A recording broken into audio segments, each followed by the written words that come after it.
ก็หาสุขหาทุกข์บ่ได้ก็โดยนิสันตะพละอานิสงส์อันได้ฟังและปูชายังธรรมเทศนาแห่งพระธากตะอันชื่อว่าสารกลิวิจารสูตรหากรักษาปุกละปูนั้นถูกเมื่อกันว่าจุติตายจากเมืองคนก็จักเอาตนเมื่อเกิดในจานฟ้าอันประเสริฐ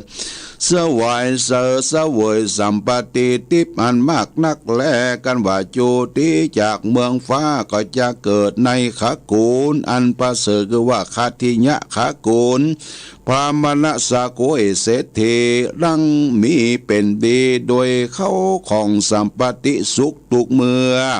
ทุกภวชาติอันเกิดมานั้นยุต่างใดก็ตามตานะศีลเมตตาภาวนาไปใจเพื่อเป็นปัจจัยแก่อรหันตามรรคพระนิพพานแก่ปุกราผู้นั้นจุคนบ่อยาจะแลนาเตสนาปริโยสาเนสาติกาปธรรมเทศนาอันนี้เป็นกับโดยประโยชนะอันมากนักก็มีแลปานาสัตทั้งหลายอันมากมีภิกขุณีอุปาสกะอุปาสิกาทั้งหลายอินพรหมเทวบุตรเทวดาทั้งหลายอันมาในตินั่นก็ได้ถึงธรรมวิเศษมีประเภทวโสตาปฏิภาระอรหันตาเป็นปริญโยสารก็มีวันนั้นแลสารกลิวิจารสุตตังนิติตังขีญะอันกล่าวสั่งวัลนาแก้ไขยังสารกลิวิจารสูตรอันมาในติปะมนก็บังโกมสมเร็จเสด็จ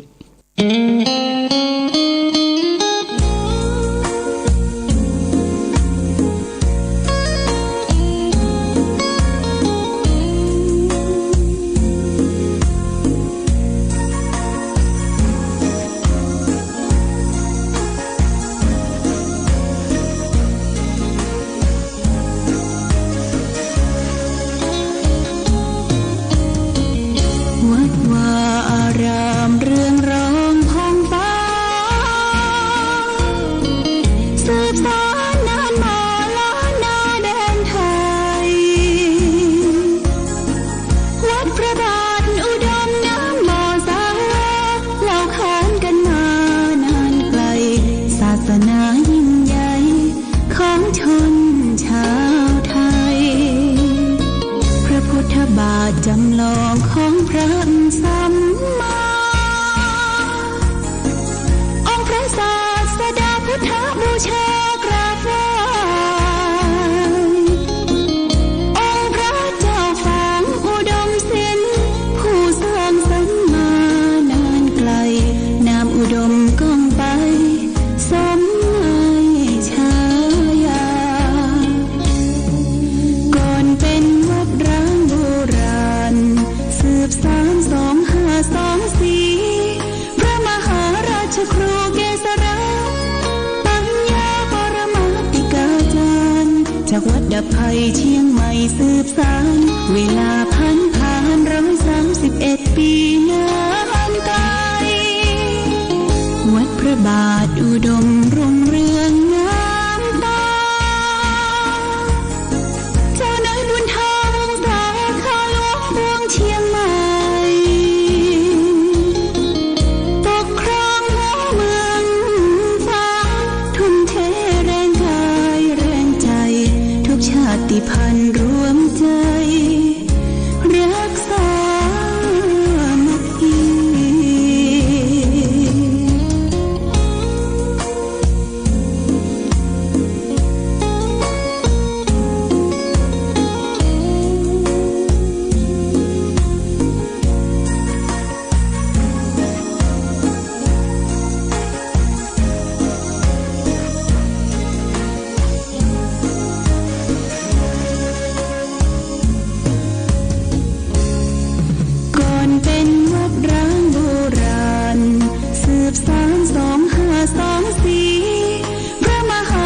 ชครูเกษรา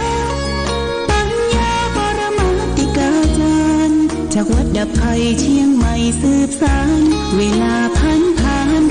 131 ปีนานไกลวัดพระบาทอุดม